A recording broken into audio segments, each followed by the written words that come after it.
we see a lot of things coming from the community that currently is gravitating around AI. And Francesco can talk a lot better than I can about the effects of large language models and visual language models and transformers on what we should be able to do in the future in robotics.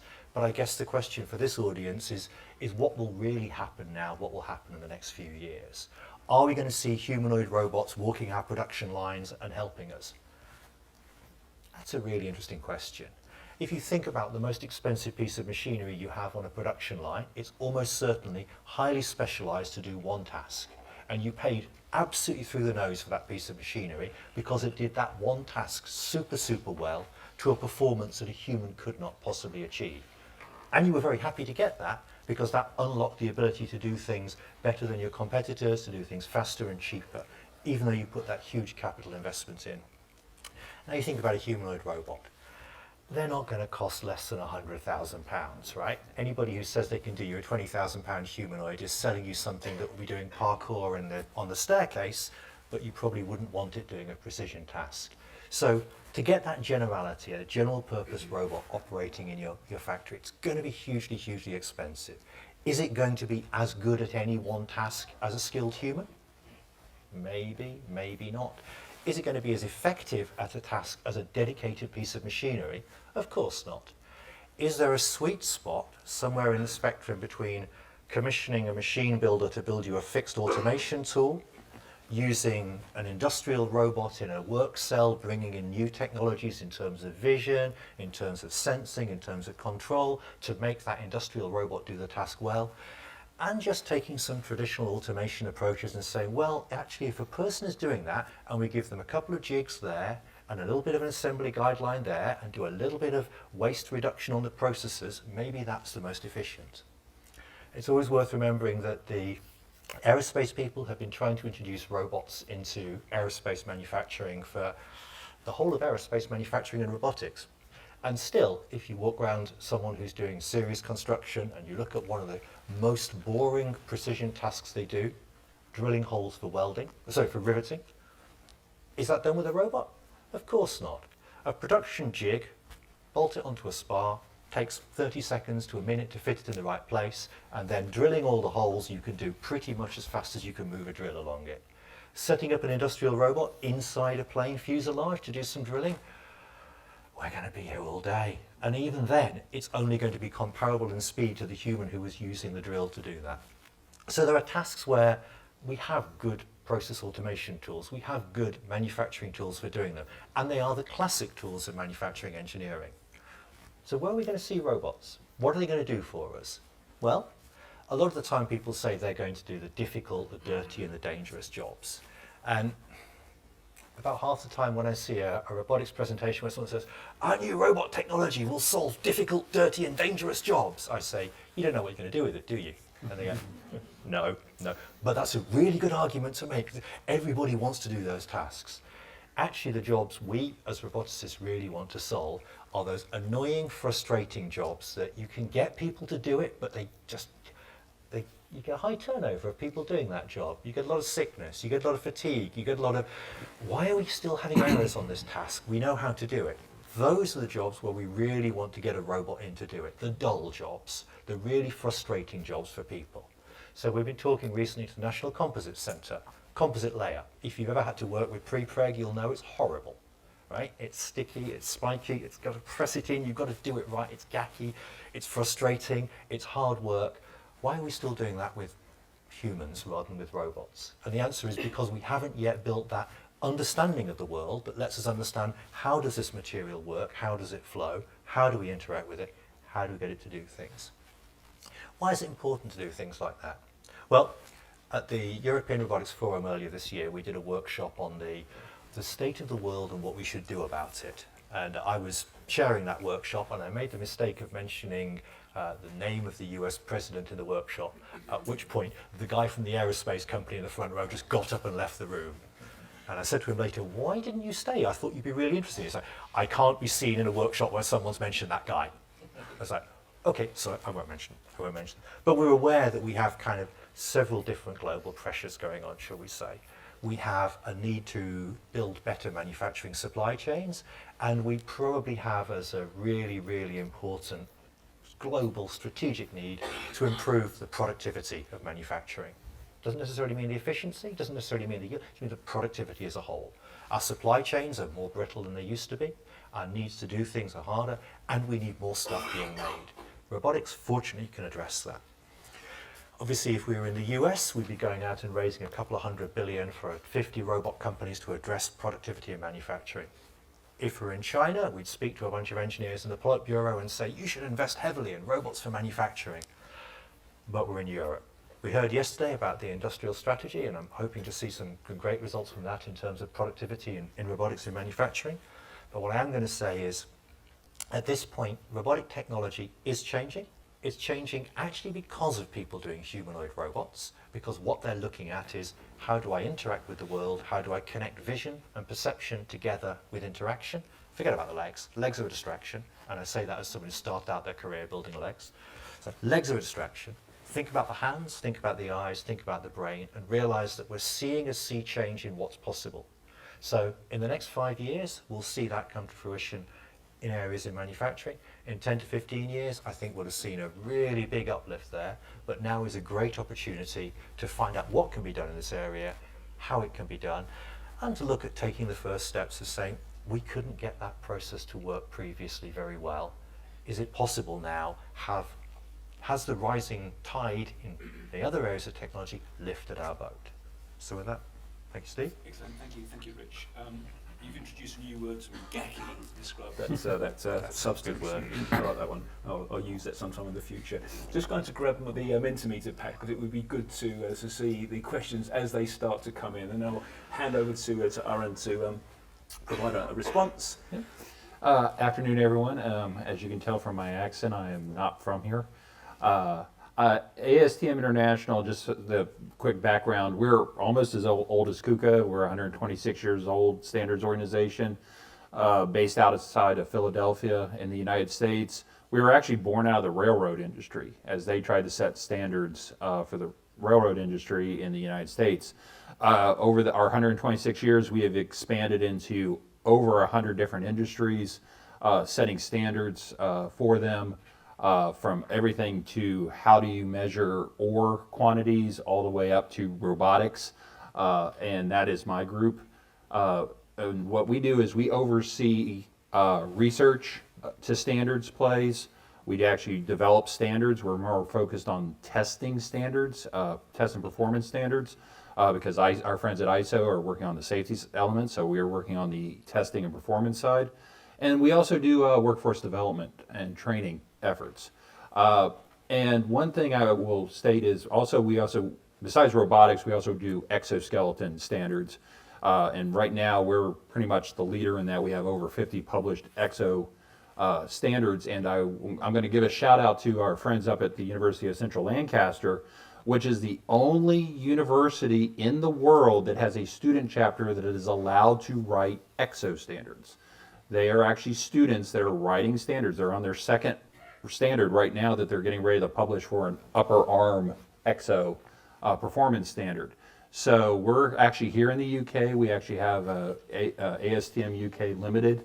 We're heavily focused on exos, additive manufacturing, and some others. We actually work with MTC on some additive projects. But how we look at this is we're trying to always look at what's coming around the corner and getting ready for the standard. So we do what's called pre-standardization work, where we're actually doing research, be it lit reviews or just seeing what is out there. Is there enough data out there for us to actually develop a standard based off of solid research? And so what we worked with researchers to get that research into a standard, then the standard moves the marketplace forward and advances it. We listen to the marketplace, they say this is what we need next, and we loop back around to our researchers and we start that whole process again. And we do that over and over again. And we just wrapped up our pre-standardization work with IEEE to actually look at humanoids, of what is going to be needed for humanoid standards. We published our executive summary for ICRA in Atlanta just last month, I think it was last month. I'm losing track of everything. But in there, we talked about the need for stability testing, the need for a categorization for humanoids, which is very interesting because a lot of folks that are building humanoids says, oh, we're building general purpose, as Rich said. The odd thing is there are customers that are actually using them saying, no, we need categorization. We need to know what humanoids can go in factories and warehouses and which ones don't, because that's the ones we're going to buy. So you actually have end users already telling the humanoid industry, you can dream that whole general purpose all you want. At the end of the day, we want humanoids that are going into our use cases and are designed to be in our use cases. That is the end user saying that.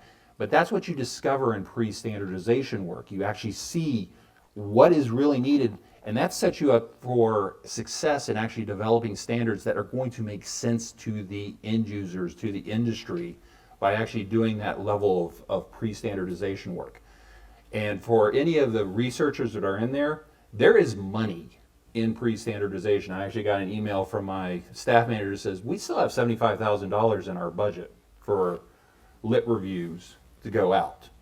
And so it's like, oh, I gotta find some researchers to take this money off my hands. So anyone want to work on pre-standardization work, come see me afterwards, because I have some money for that, for small projects.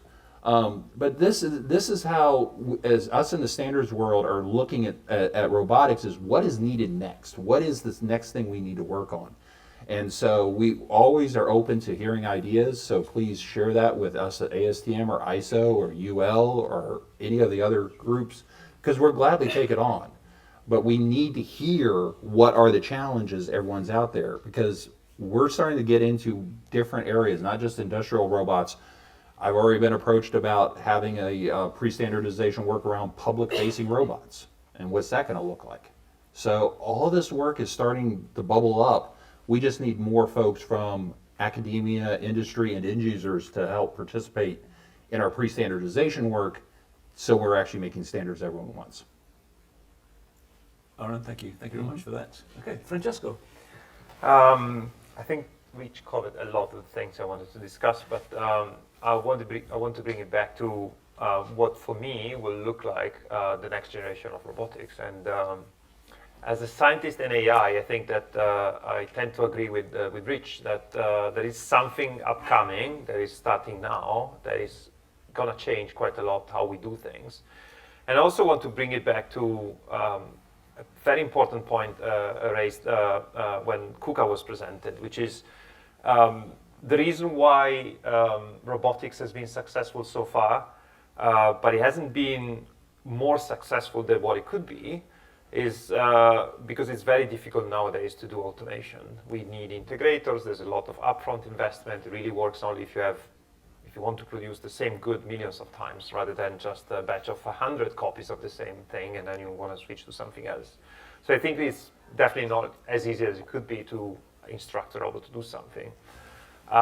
So there are two things that I want to touch on this particular topic. So the first one is, do we have something to make it easier to instruct a robot to do something? And the second one is, do we have the right embodiments to instruct a robot to do something, which is touching on humanoids that Rich was referring to. And I want to twist a little bit your position by saying that we don't need humanoids, perhaps. But let's start provoking some thoughts. So the first one, do we have the right thing now? It's difficult to say, but when I joined 7 years ago, I joined Google DeepMind. AI was not so popular. Was becoming to, I think as a scientist, I really loved the results they were getting. AlphaGo was the big thing we were working on, and AI playing Go, kind of a chess game, considered to be very strategic and difficult to play for a machine. And then we did many other results. What I think the novelty was is related to how we can kind of interface and interact with information. This has been now democratized by ChatGPT and the the language models, and you can see that the information contained in a language model can be surfaced in a very natural way. So you can use natural language to retrieve the information and to reason on top of the information, abstract on top of it. You can even make up games of your own. You can instruct the language model to become something else in a very natural way. Everyone can do it. My mom can do it. An engineer can do it. There's no need to program and use a software engineer skill to do it. And this is actually quite a big novelty. I usually, when I give my presentations in these days, which I'm giving a few of them because AI is very interesting to the general public, I often use a language model to become something else. And what I do is a game that I made myself up, which is I just ask the language model to just start speaking with a few letters, usually taken from the name of the venue I'm attending or the conference I'm presenting to. And then this is just a way to say I can use natural language, even an image. I can provide the image of the logo of the event and ask, can you just use the letters in this logo to talk from now on? And then the language model becomes a strange thing that does a very good job at coming up with sentences only using a few letters. You know, usually it's 5 letters. You can imagine how difficult this is for us. It's not difficult at all for an AI language model. Is this useful for robotics? Well, I personally think it is, because we work on exactly bringing that technology to robotics. What really brings automation difficult to integrate in assembly lines is that it's very easy to tell a person to do a dull and dirty job because you just use natural interaction. You provide a demonstration by doing it yourself. Maybe you give some instructions, a booklet with instructions, the steps to follow, language, of course. And then, you know, that's basically it. You let them try a few times and then they will do the job for you.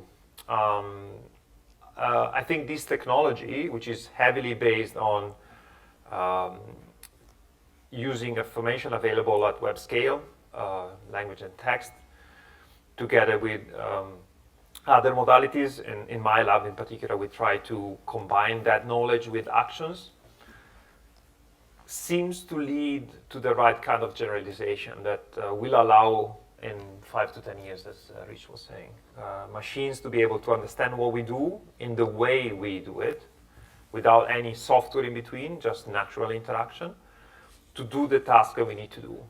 So I think that's quite interesting, and I hope that this will work because this will really kind of address the use cases that Rich was referring to.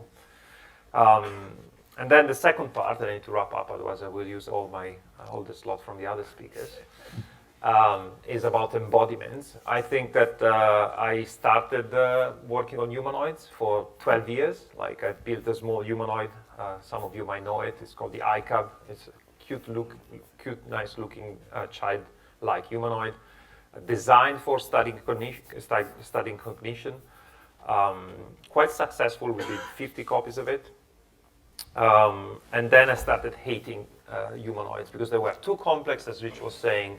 They break too often.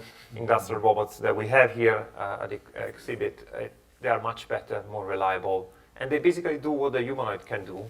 They can move around, they can manipulate things, they can have an amazing shadow hand attached at the end effector to do all the kind of motor control we can do.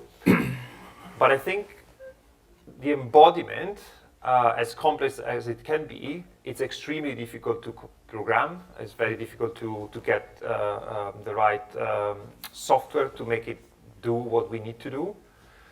There are no technologies at the moment to do what humans can do, to learn what human can learn. So the brain is the big bottleneck rather than the body. Though, if you really want to brain or clone copy or clone the human intelligence, I think our best bet at the moment is to look at what humans are doing as baby do. Like look at videos of humans, look at humans doing things, and at that point the embodiment gap might become really a problem. Therefore, I think it's an open question whether or not we need humanoids. We definitely need something general, something that has like enough motor skills and motor capabilities to do what humans do. Otherwise, we missing, in the first basic capabilities to do what we want to do. I agree that some industrial robots do have most of what we need, and are definitely limited by the brain rather than the embodiment. But for a general application, we probably need something a bit closer to humans, just because I think that the best bet we have at developing these skills is actually to somehow get it from humans first, as we did with language models. And I don't think that's a bad thing, actually, because I want to have robots that are actually acceptable by us, behaving ethically as we do, and that can be trusted as we trust each other. And therefore, having this intelligence somehow seeded by the human intelligence is actually quite a good thing rather than a bad thing. So that's my personal take. Okay, good. So what's your perspective then, Werner? Yes, lots of things already have been said, which I also can agree. And regarding humanoid, for example, we performed a study at IPA, so we asked more than 100 companies in Germany in the last month what are the application potential of humanoids in production and logistics.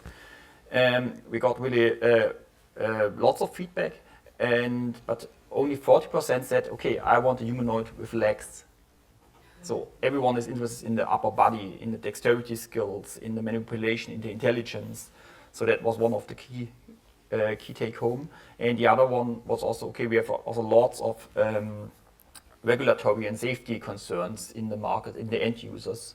So I guess 60 to 70% said, okay, I like humanoid, but questionable if you can deploy it in our shop floor in Germany. Also regarding the finances, it was quite interesting. They said, okay, when the humanoid costs less than 100K and has a productivity of half a human, they are in. That was quite a positive message. So they have quite a realistic image when it comes to that one. So from when we are looking, so from the IPA history, okay, we have more than 50 years of robotics experience. So our grandfathers started with the industrial robots, which they imported from the US in the 1970s. And then they started with, okay, what can we do now with this new technology? So we have now a 6-axis arm with lots of production tasks which have to be automated, at that time mostly in automotive industry. And there's also been a time at IPA where there's been lots of PhD topics where we said, okay, it's robot for application X. So every process was a PhD topic because it was brand new to apply a robot. And I guess we had the same thing also in AI, lots of use cases, and we'll also have the same now also with humanoid robots to find out, okay, where it really makes sense to have such a multi-purpose robot, which are the processes. Are they in production or are they maybe in household applications? And we have really in the time visited thousands of shop floors looking for automation potentials over this half of the century. And meanwhile, we are transforming IPA from a PhD garage to a startup garage. So in robotics, we have one spin-off a year from my research division. And it was quite interesting. I guess it was, which I mentioned, the assembly lines, which was also, I guess also Bernd can say a lot about introduction of human-robot collaboration in the assembly, where we also planned to have hundreds of robots, and in the end it was only a 2-digit number of robots deployed. And there was, of course, one of the tasks deploying robots in assembly is saying, okay, this is the task you have to automate. So this is the workpiece, and you have to do it in this and this order. And that was also a research question, which led to the question, okay, how do we do the assembly planning for workpieces? And the interesting point was this is now also a spin-off. It's called Assemblio, and there you, for example, bring the CAD model of a car, a door of a car, and it says then, okay, in this order you can assemble this door. And now this assembly planning is now not deployed to a robot, but to a manual assembly station.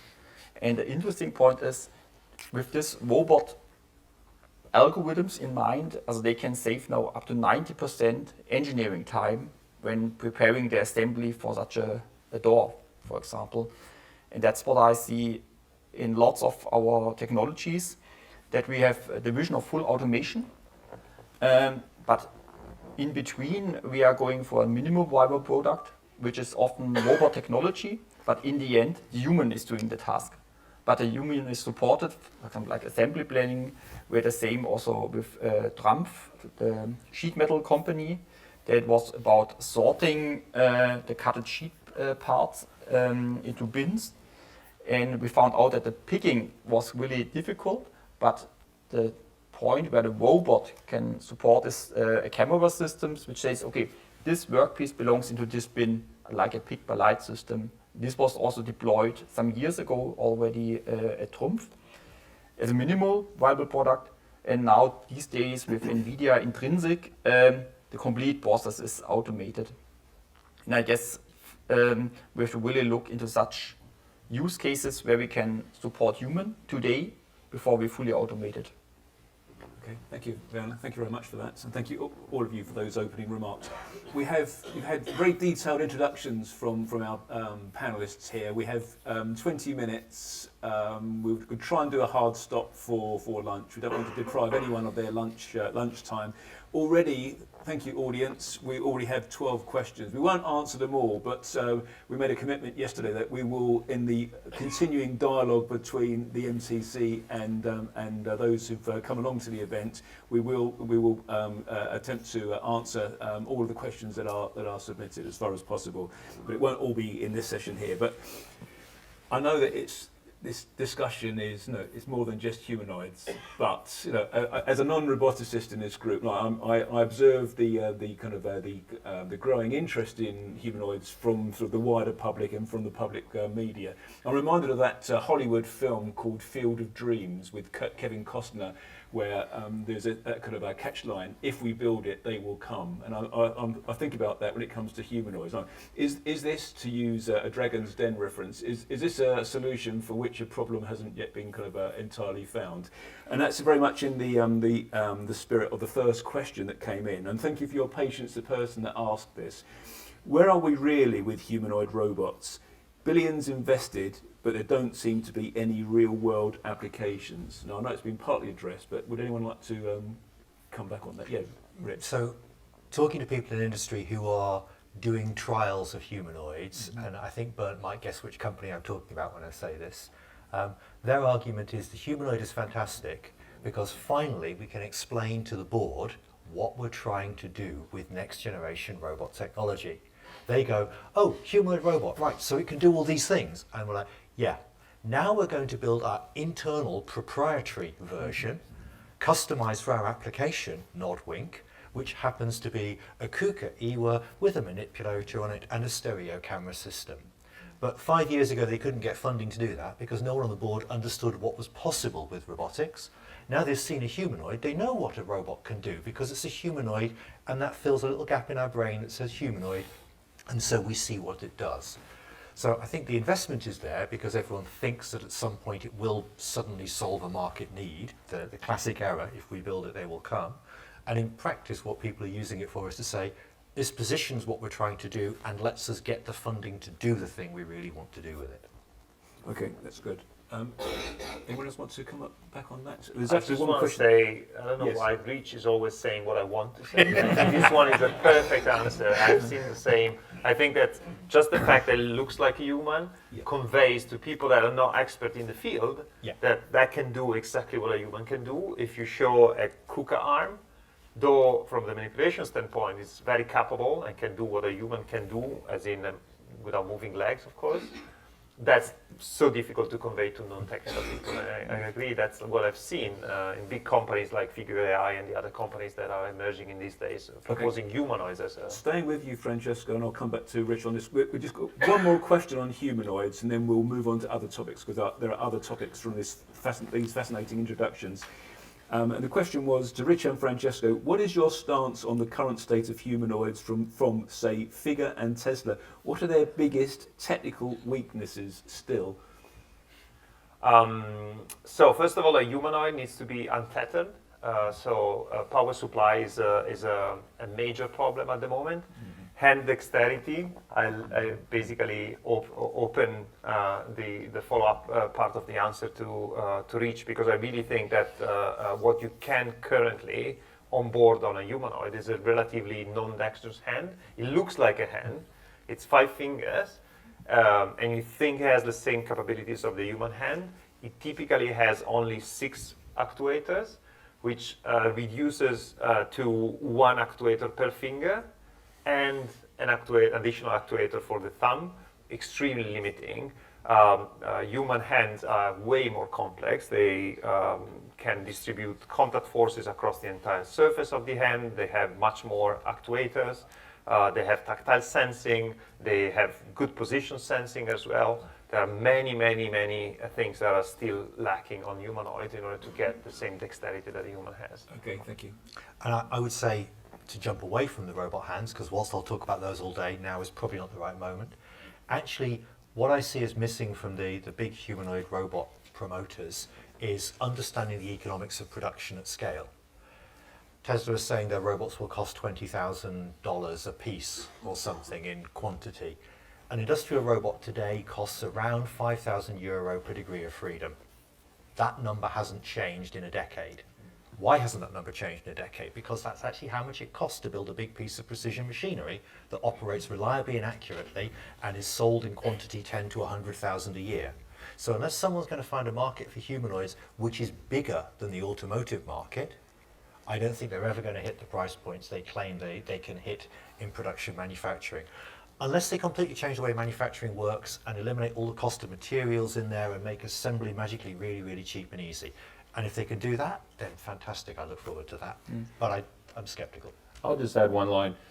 Ultimately, humanoids are being sold to the public and to the boardroom because we can understand this. As Rich said, we understand the human form factor. Everyone's like, I just need that, because they're just thinking, I just need a person, or something to replace the person.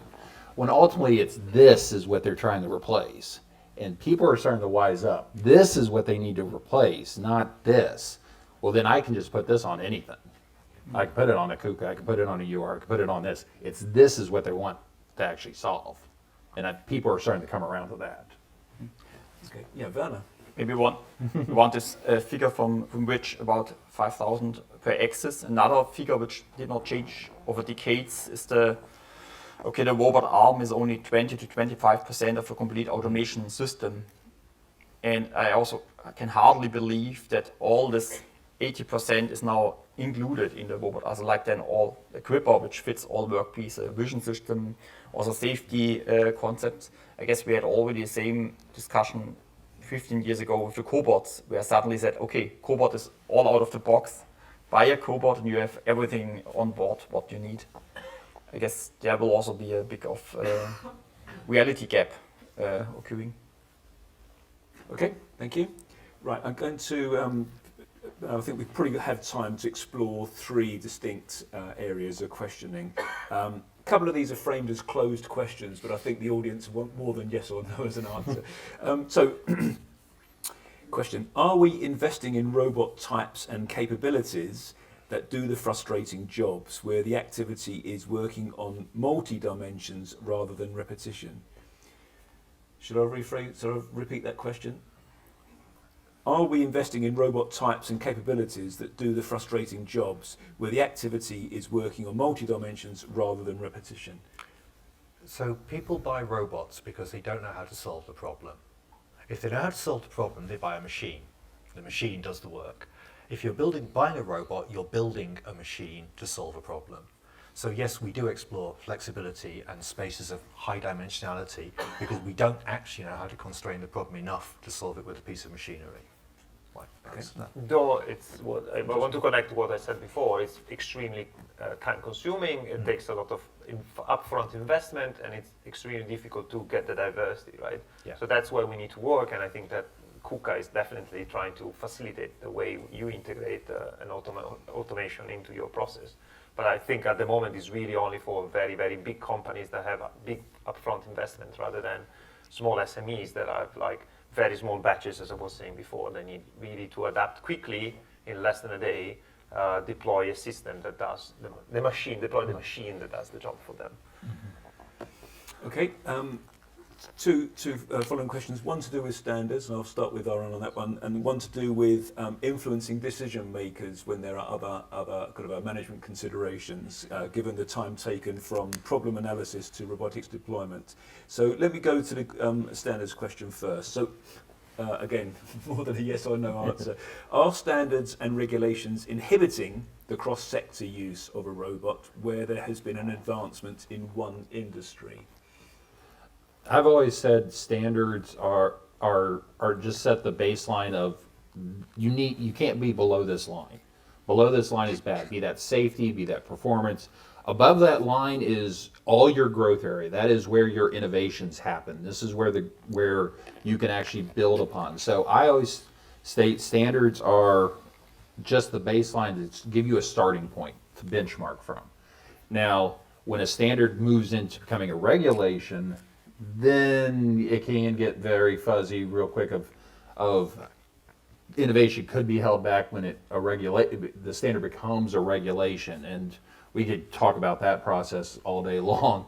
But the whole thing is one thing in the standards community that how we're trying to emphasize that is, at least with ASTM and some of the others, have adopted this policy of our standards are good for 5 years.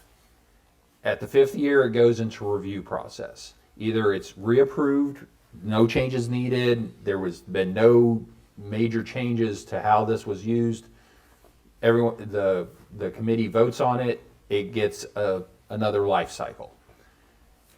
If there is changes, you have 3 years to get those changes in and the standard updated, because by the 8th year, the standard falls off the books. It's no longer valid.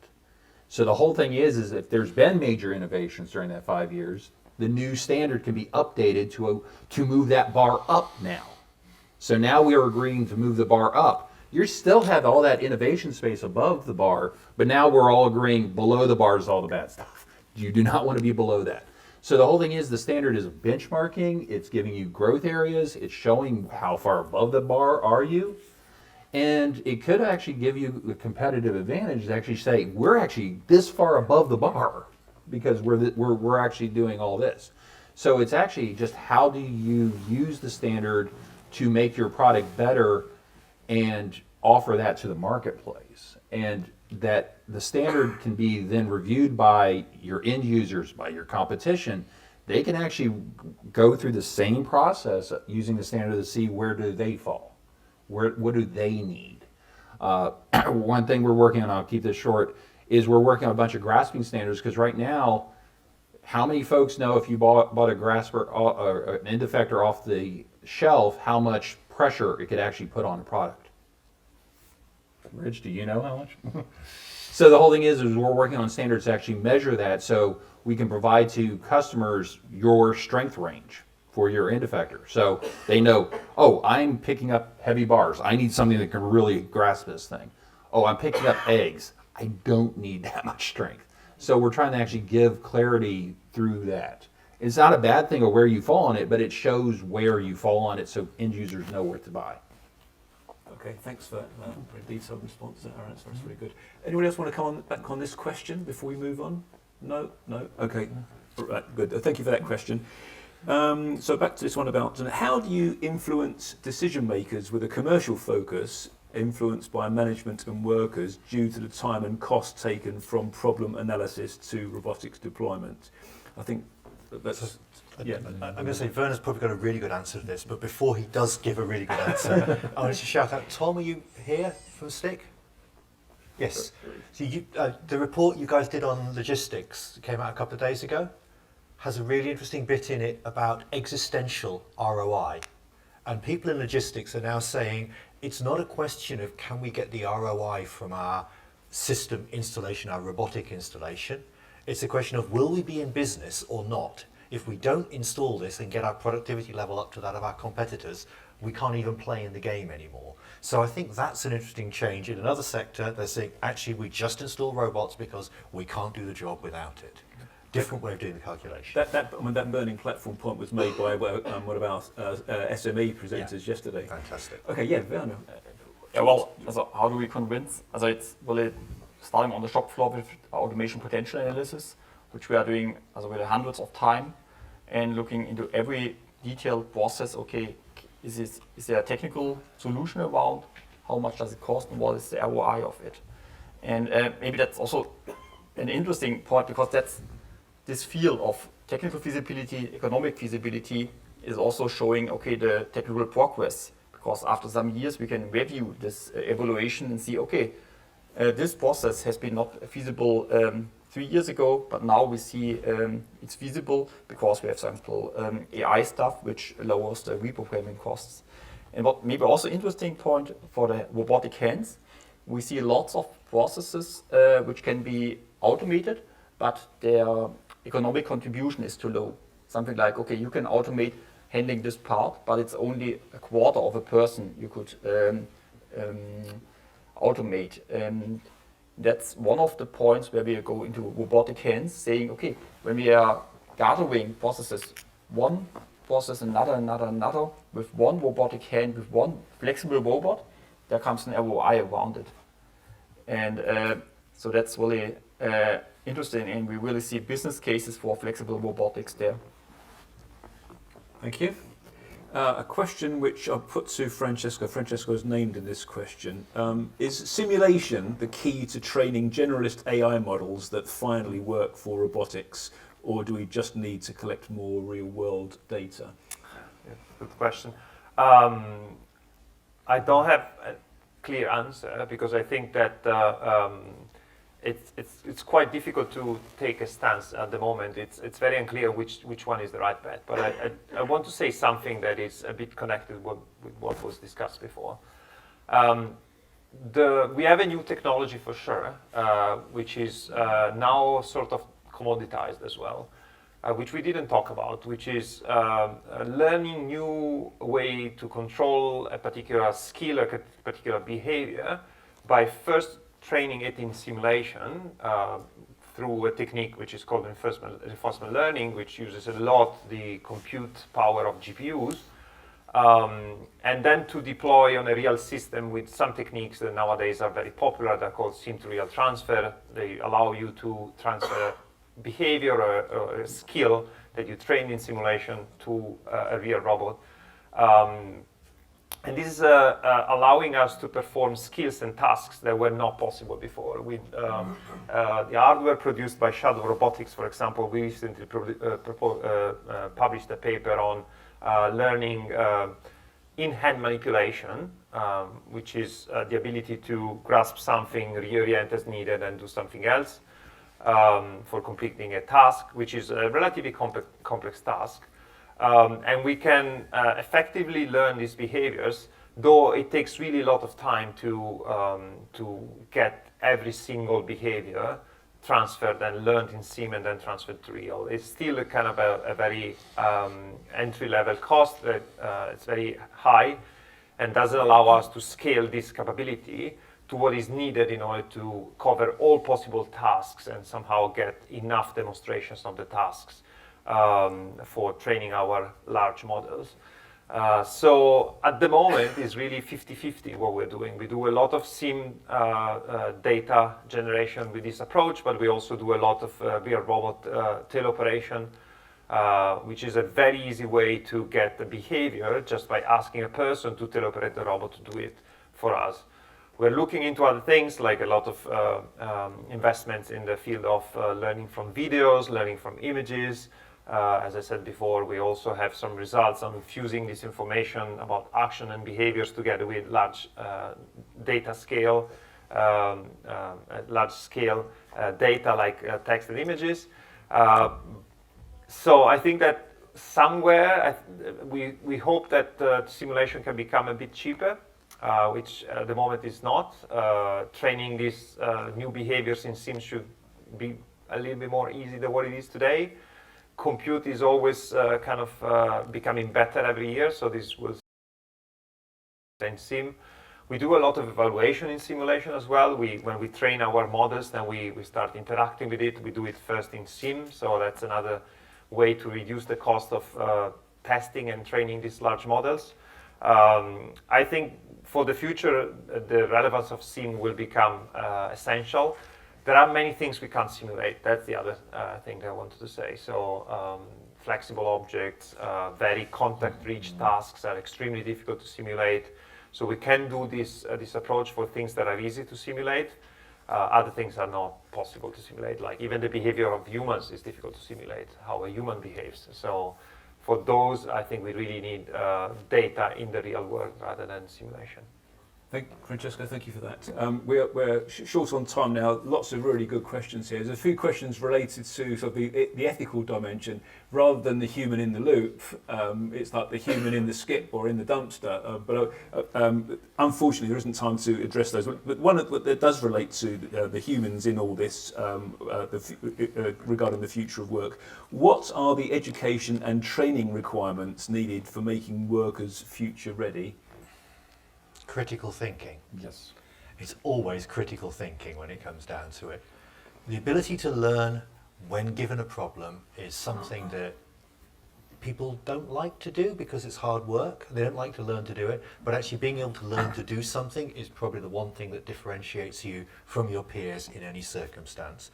All our best people are the ones who go, oh, problem, oh, let me look that up, let me find something out, let me learn something new. A specific skill set, whatever I tell you today will be wrong in a year's time, right? Who here remembers learning Java or C++, right? And Python, okay, we learned Python recently, and there'll be something else we have to learn. Learning to learn is a useful skill. Yeah, I fully agree with Rich on that. I would also add that it's time that we need to start educating the public, the general public, on robotics and what that means, especially as we start seeing robots out in the wild. I mean, we're going to see robots delivering our food. We're already seeing that in Milton Keyes. And we're going to start interacting with robots at work, in the public, and in our home. One way or other, it's going to come. So how do we educate this in the general public? But I think it goes back. Critical thinking skills is the ultimate skill you got to have. Okay. Francesco, do you have a perspective on this? Yeah, I totally agree. I think learning to learn new skills, being flexible at what you can do rather than just focus on one thing only and forget about the rest. I think that will be a very important skill for the society. AI will change the society a lot, and that's why we need to change as well. And we need to find a way to adapt to the new environment, and that's like something that we need to learn to do. Okay. Werner, last word from you on this point? Yes, also how, for example, German companies deal with this point of education, also finding a suitable automation solution are, it's called Reallabore in German, so laboratories basically which are implemented in the shop floor. And we just recently opened one in the Audi Sport, where Audi is producing the sports car like the e-tron, and there we have now one area in the production where we are implementing new AI picking solutions, for example. And I know from another company active they're building construction machineries. They're also thinking of a Reallabor for welding robots, for example. And that's the way, okay, how they are also implementing robotics into their production strategy. Excellent, thank you. We'll have to leave it there. We're out of time. Thank you very much to all of our panelists, to Rich, Aaron, Francesco, and Werner. Thank you.